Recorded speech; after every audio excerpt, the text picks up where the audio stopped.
freeway. Oh, Thank you. Thank you. Oh, that was great. A little bit of art going there. I love it.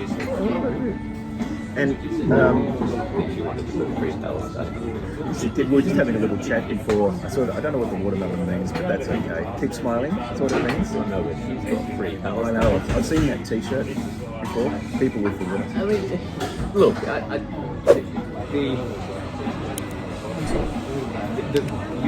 you can happily disagree with, or you can happily claim that Netanyahu is a terrorist himself. Oh. I think he is. I don't think you get. You would get some people who would somehow argue. claim that because what Israel is doing is bad, which I think it is, Yeah. that somehow, therefore, that sanitizes the terrorism of the other side. You've got evil versus evil. And so- where so- does the problem lie? Well, One evil versus another, and there's collateral damage, and the fact is they're sinning against each other.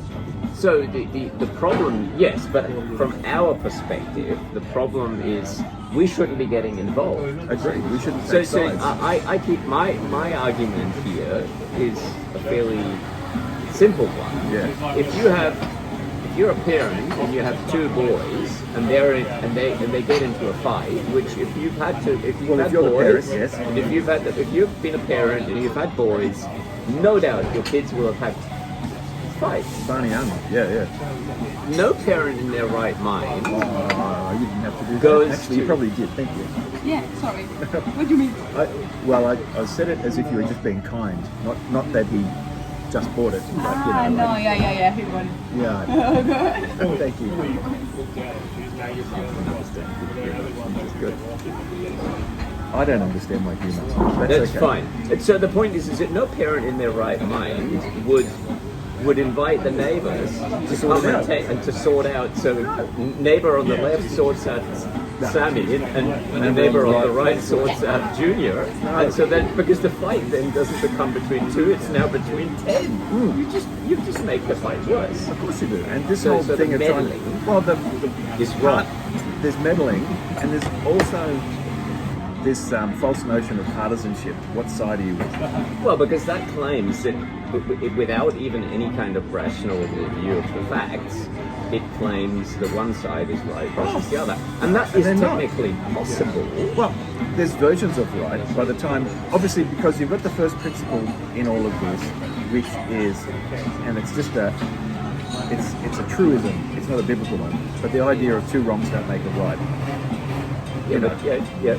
But and so you could go back. When does this start? When does this finish?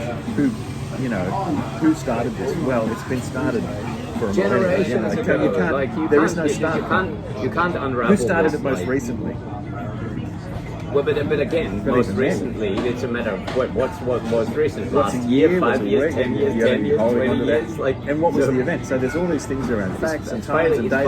it's highly complicated. I think the simple thing is, I'm with you, is that one, it's not our business.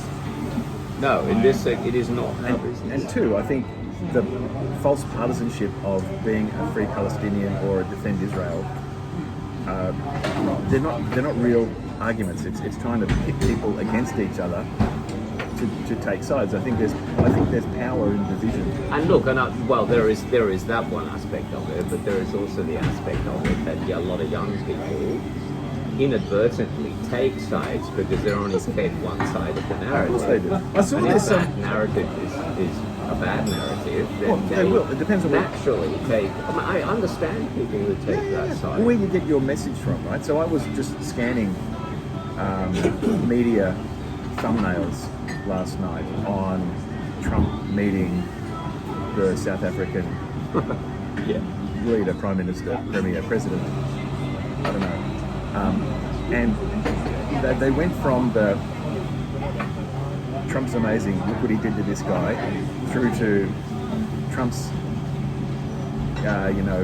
pulling the white card against the poor black president because of this supposed white genocide. And they went from one extreme to the next about where the position of the media company was. So it depends on where you plug in as to what you're going to see and read. And you're right, kids will pick up on that because they're all, the young people tend to be very highly emotionally engaged and passionate about things, and want a cause to grip onto, and looking for what life is meant to be. And if you can right a wrong, and if you feel like it's simple enough to right a wrong by wearing a t-shirt, great job. Look what I've done. I mean, my advice here is simple: is that before you take sides in any political conflict, Yeah.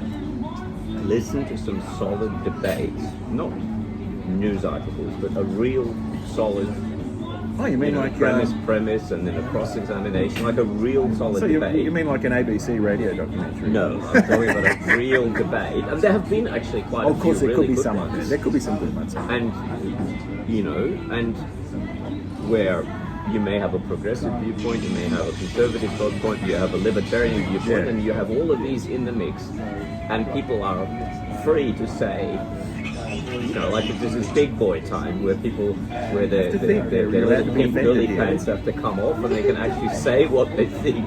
And in the heat of that anvil of steel hitting on steel, the truth generally emerges in those things. Well, you will actually see that We'll one. certainly get way more. You will get a to more find out. realistic perspective of the whole notion of what's going on. Who's right? Who's wrong? You know who's what? in the- And there's actually a really good. And this is probably if you're going to use this, this is a shameless plug By the way. for a guy called Daryl Cooper in America. He runs a podcast called Martyr Made. Martyr Made. Martyr Made. That's his podcast name, and he does history where he tries to the best of his ability, and I think he does a really good job. That's my personal opinion, Yeah. of course. Where he looks at both sides of a conflict and gives you a real solid insight into both sides of a conflict. And you Bit come of a away sober with breakdown. you come away with realizing things are way more complex than what See people what let them I out find to be. interesting. Okay, talking about And history and getting a then balanced view. then you realize that if the complexity is as it is, the best is just don't let it go. Yeah. Like one thing I find amazing. This is not a guaranteed rule, but if history is old enough and long enough and separated enough, people can be a little bit more objective about it. If history is a bit modern, people are a bit still too tied to it. So, for example, there's probably no objection to the fact that if you look at Peru, the Incas, you look at the history of their mass slaughter to their gods and things like that. People don't dispute that and take that as a racial slur. They just go, hey, those guys back 1,000 years ago, however long it was. But we have a long enough disconnect from it. That's right. That it Now, you doesn't hurt can't us do to have that. an opinion. Yeah, well, that's right. And people have a hard time doing that, say, in Australia, white history, black history, European incursions and things like that, where it's still too fresh for people to look back and say, what's a clear balanced view? Because you've got to have this view that one side was good and one side was bad. That's the way things are promoted. It doesn't work that way. Of course it doesn't work History that way. doesn't work that way. No. The right wants you to think that the left is all bad, and the left wants you to think that the right's all bad. And in the end, you get none the wiser. No. But that's all right. As long as you and I are sane, we'll be okay. No, it feels funny, doesn't it? Yeah, it's weird. I No, can't but relate. you can't not know that it's there. Which is why I don't like it. No. It's like it would be fine if we were not in the midst of a lot. I know. I wondered how this might work. Hence the sort of beta test. I think this would be fine if we were sitting in my lounge room, Yeah. kitchen table downstairs. It would be interesting to see how that we should do this. We should definitely do We'll this. bring it over. We can have it. I think we should have this kind of setup every Thursday night at 7 o'clock in my kitchen. Only because we have a nice table, it lends itself to it. Look, we don't have that to. would be good. I'm happy to host it. That's all I'm saying. I think that would be great because every Thursday I've got to be out by 8 to go get Ali from work. Well, then we'll make it 7 o'clock. That's what we have. You did say 7. Oh, I thought I said 7:30. That's fine. We'll make it 7 o'clock. And this is how... Can we have noodles? You can have whatever you like. I'm not a noodle fan, but you can have whatever you like. The point is that I think talking and eating doesn't go well. Talking and drinking coffee is fine. But we could have the noodles after we talk. We could. But so we just lay down we lay down, we're talking about this subject, and then we just have a That's ideal. table talk. Well, that's kind of what this is meant to sort of replicate. I don't think we should do it. I just don't think it's the best. Well, here's tricky, right? Because I've got It's a loud invasive. voice, I'll get quite loud. And Well, I need to wear that's the microphone picked up. Have you ever heard of this article? but I'm by nature. Have you got a loud voice? I never knew. There's this a Christian artist from the 70s and 80s is going out, a guy called Randy Stonehill. And I've got a few of his records. I'll loan them to you so you can have a listen. You'll like his stuff. But he's also very funny when he does his live concerts. And at one point he's doing a bit of interaction between the songs and he starts sort of shouting a little bit. And he goes, "Why am I shouting? We've got microphones for that."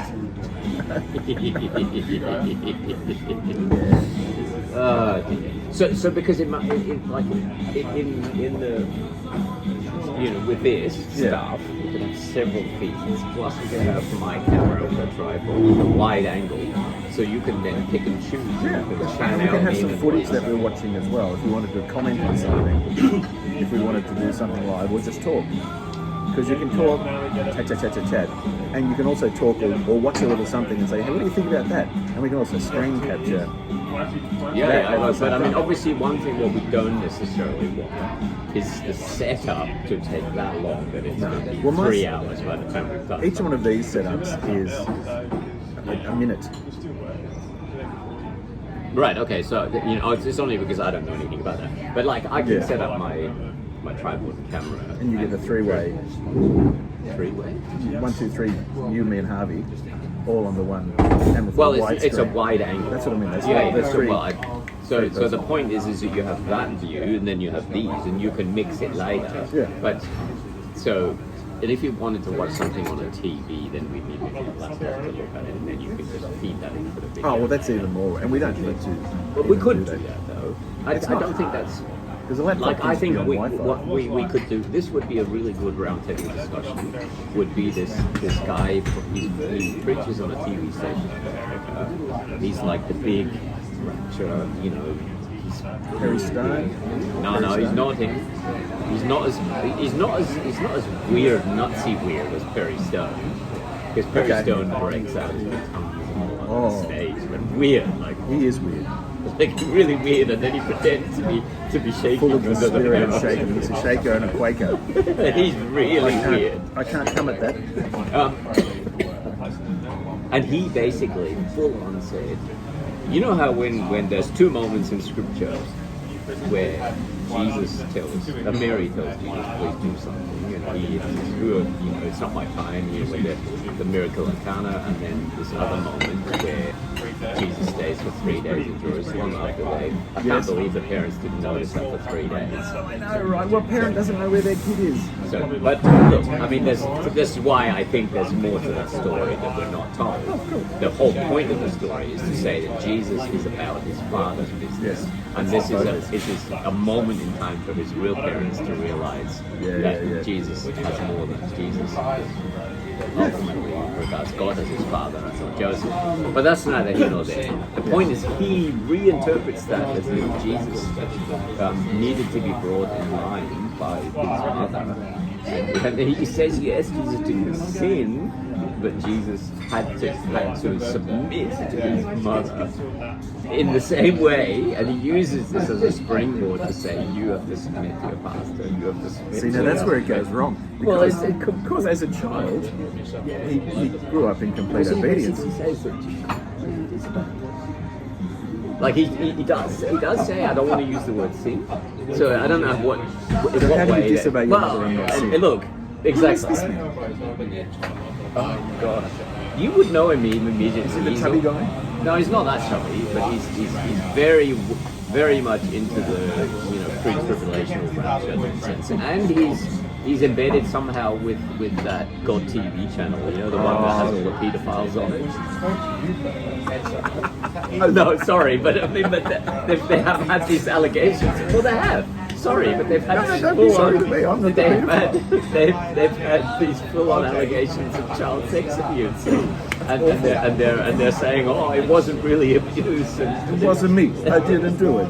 you know, and the lady, you know, what's the biggest Flowers, Daystar? That's the one. Yeah. See, I don't have any idea of American TV. Apart I from don't the ones either. that- I just saw that. apart from I the actually ones that saw that on the sell- Roy's report. You know that Julie Roy. She's actually quite good stuff. outspoken. Kozar points to her articles sometimes. right. I didn't know she even existed until Look, Kozar the referenced principal one of her.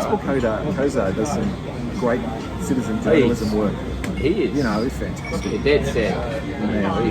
He and He needs the to get a current job. Christian would be my heroes. So Like, good. To be honest, like if I'm really honest, I think that the only reason why I'm Reformed and not Lutheran is because there are no Lutheran churches here in Australia, well, not to my knowledge,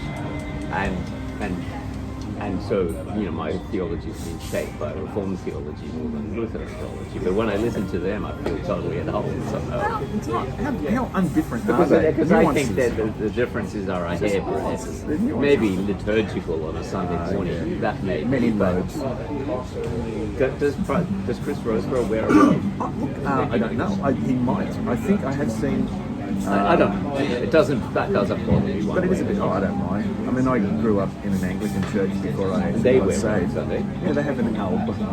But that's high Anglican. Yeah, that's true. That's true. Because the church that I go to at the moment, Smells and smells. the Anglican church was born out of the Anglican I believe church. it was. It's not Anglican anymore. It's something else. No, it's what they call the Fellowship of Independent Evangelical Churches, and the reason they started that was not because they FEIC basically. Yeah. The reason why they created the independent one is because not because they wanted to split from Anglican theology, but because they wanted to split from liberal Anglicanism in Australia. Poison. And not all Anglicans are liberal, but a lot of the No, diocese there's plenty of it. are. And so There's plenty of people who work their way into places. and in the meantime, I think quite lots of, because Australia is predominantly more Baptist than Anglican. Like if you look at Don't have to the look church at it. scene here in Coffs Harbour, Oh, it's yeah. Pentecostal, Charismatic, Baptist, which, depending on which way you look at them, they're all in the same thing. And to be honest, the Baptists are more charismatic. The Baptists here are the most charismatic thing I've seen. But the ones just down the road on the highway are much more evangelical. Well, and Terry, what's he called again? Who's Alan. Terry Allen, the guy Terry. who's- Oh, yeah, Terry. Terry. He's where's he? Wamby Baptist. No, he's north. Sandy Beach Baptist. Sandy Beach. And I still get some great things from He's Terry. great. Very He's- insightful and articles. You know, he's a Baptist, but He can't come back. he's a reformed Baptist, Yeah. absolutely. So, you know, I have huge respect for Terry. Like, I would attend his church. Yeah, it's just too far away. You can't walk there in your sandals on a Sunday and still keep the Sabbath. Where did that come from? Distance. The Bible. Your brain. Oh dear. I know it. I've got Renaults going on this morning. I don't just mean here either, at home. What are you doing? Well, it's the beginning of a number of things that are going on.